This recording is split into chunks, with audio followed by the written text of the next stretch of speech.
Hey guys, Tech Rally here, and welcome to the 11th lesson of Blockstack plus React. On the previous lesson, we went in depth with React Router and created routes for our posts. In this lesson, we're going to be working on the create post component. Before I go into the create post component, I want to talk a little bit more about Gaia, a decentralized high performance storage. And when I click on the link, I highly recommend reading all of the content below. As I scroll down, you can see how much I've highlighted, and it really helped me understand why the Gaia approach is considered decentralized. I made some bullet points to summarize this information, but like I said before, please read all of this content. It's really helpful and it gave me a better grasp of the overall ecosystem. Let's go back to our slide.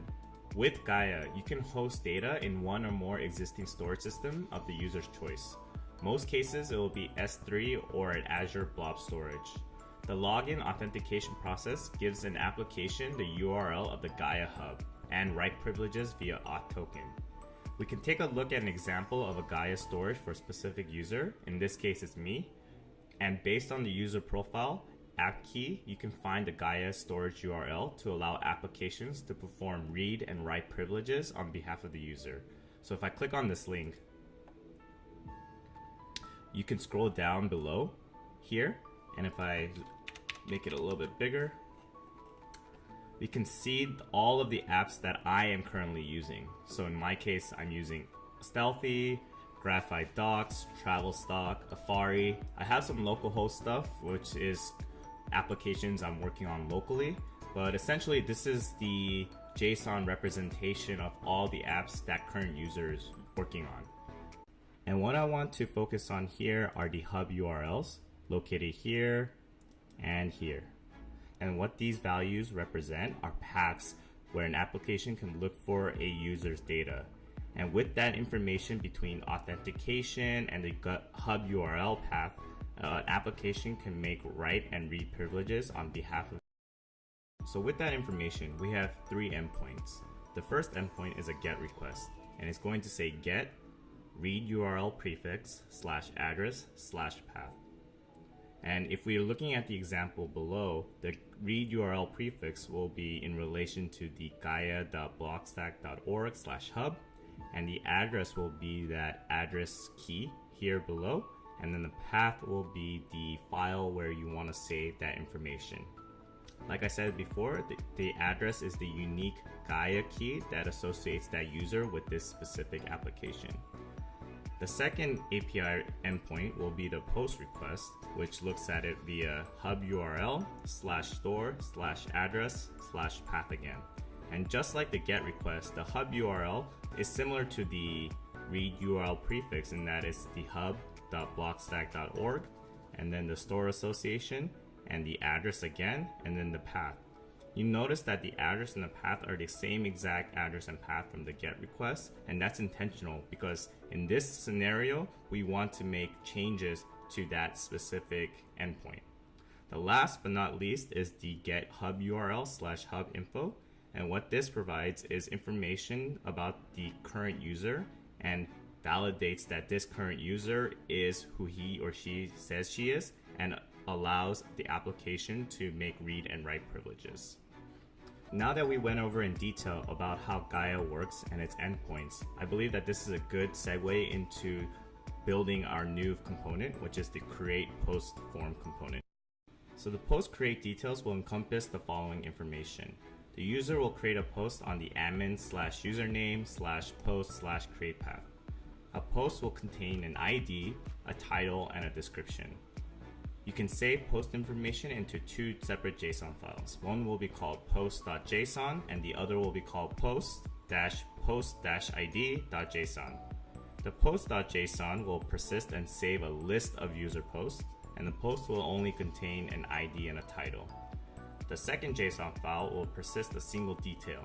It will contain all the information, and this strategy is better for scalability because the one JSON file represents a slim version and a list of all the posts, while the second JSON file will represent a more detailed aspect of the post. In this scenario, I don't really need to separate them into two separate posts because there's very little information being saved. But down the line, if you are creating more complex forms, I think this is the way to go. In our admin username post routes component, we have different divs that render depending on the route we go to. The one that we want to focus on for this lesson is the /create route. And right now it just renders a div that says admin create post page. But instead of doing that, let's import the admin post create component. And keep in mind, we haven't actually created that component yet. So here, we're going to say admin post route. So in here, we're going to reference to a component called admin post create. And we haven't created that component yet, but we will do it right now. So under posts, I'll create a folder called create, and I'll create another file called index.jsx. And in the admin post create component, we're going to import React and component from React.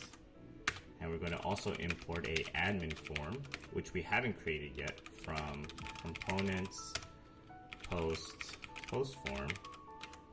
And we're going to also import the context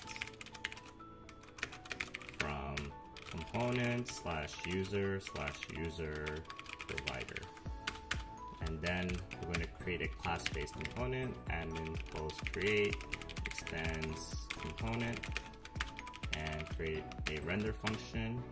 And inside of the render function, we're going to take out the user session and the username from this.context.state.current_user, and then we will return a post form.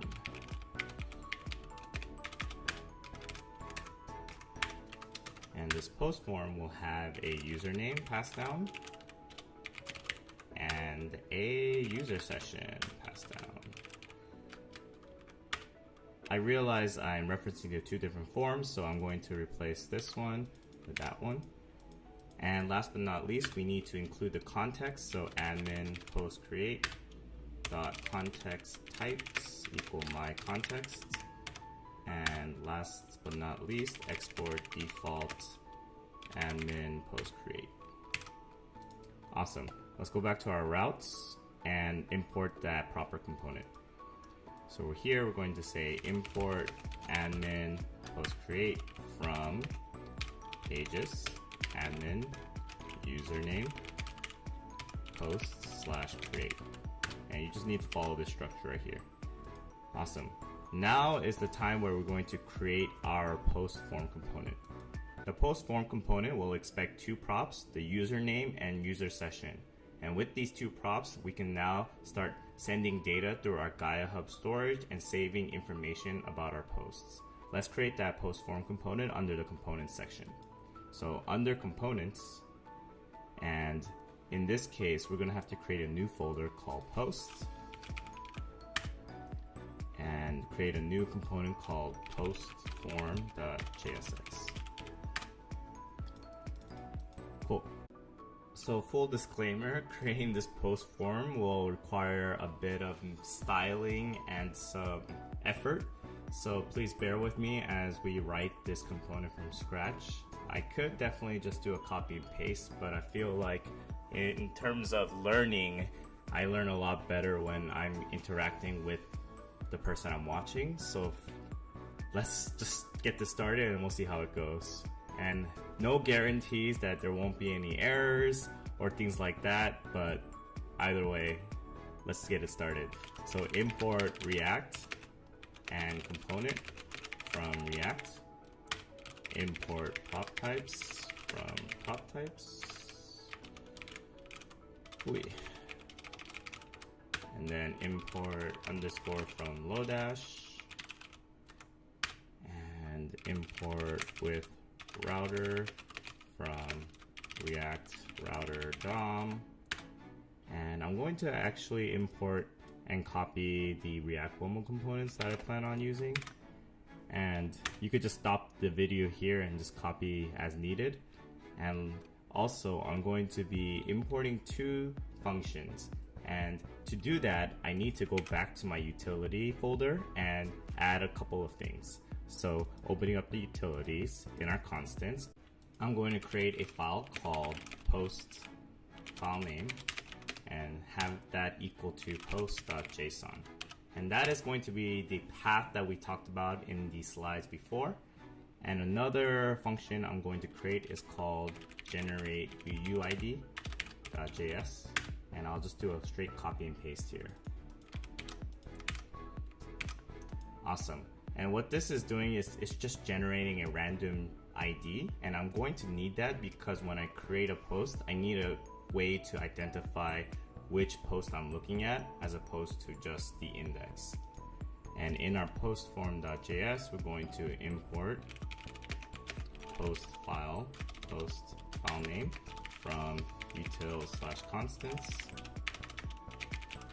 And last but not least, import generate UUID from utils/generate UUID.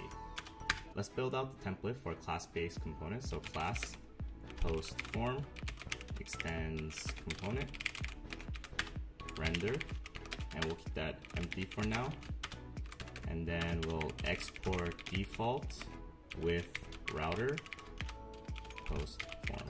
And I'm including the with router because I anticipate eventually navigating away from this create form. And in this form, we know that there's going to be three things: a description and a title. So going to first initialize the state of title to an empty string and description as well to an empty string. And with this information, I'm going to start creating out the template for the form. So I might have lied to you about writing everything from scratch. Looking at the component templating and things like that, I think it might be more beneficial to just copy and paste it and explain what I'm doing after.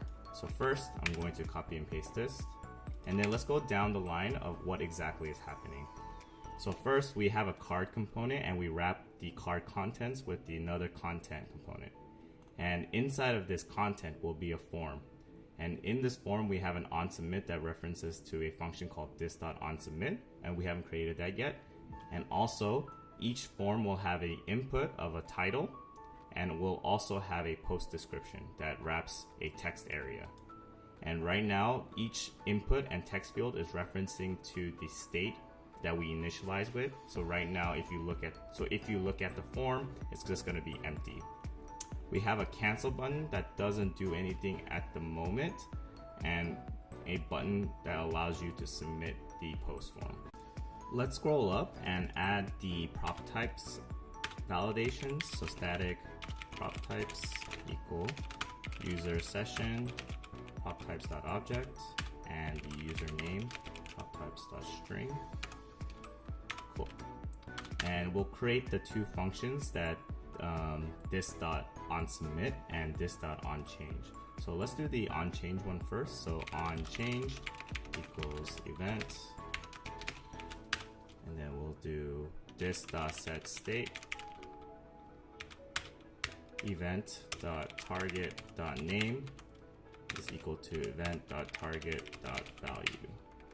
So what this is doing is, as the input and the text area is changing via keyboard typing, the state of the title in this case will be updated, and when you change the text area, the state of the description will be updated as well. The second function that we want to do is do the onSubmit, and for this we can do e.preventDefault, and then we can just call a function called this.createPost, which we haven't created yet, so we could do it above here.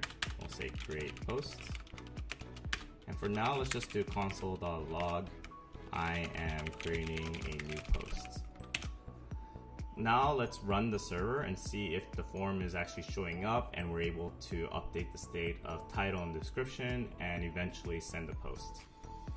So the error that we're noticing right now is it says cannot read the property of current user of undefined, and I believe that's related to the admin post create component. And when I reference to my user provider, I accidentally added context types instead of type. So if I remove that and go back to our browser, everything is working. Sweet. So now I can add title 1, 2, 3 and add a description here, add description here. And let's open up my inspector tools. And if I click submit, it says I am creating a new post. Perfect. And if you're ever confused about how the state changes work in terms of the input field and the text field, I could add a React documentation link on how it works. But essentially, any new input changes that we do make is calling that OnChange function. Let's go back to our code and now start utilizing the Blockstack.js library. Before I show you the correct way of saving posts and a post detail, I want to show you the incorrect way and somewhat traditional way how front-end and back-end development works. And first, I'm going to erase this console log here, and I'm going to create a options variable called encrypt false. And this is options that we're going to be passing into our Blockstack.js library post request. And it's just notifying that we don't want to encrypt our data. And we're also going to separate out the title, description, equal this.state. And we're also going to take out the history, the user session, and the username from the props. And for now, I'm not going to be worried about the post.json or the post-postid.json.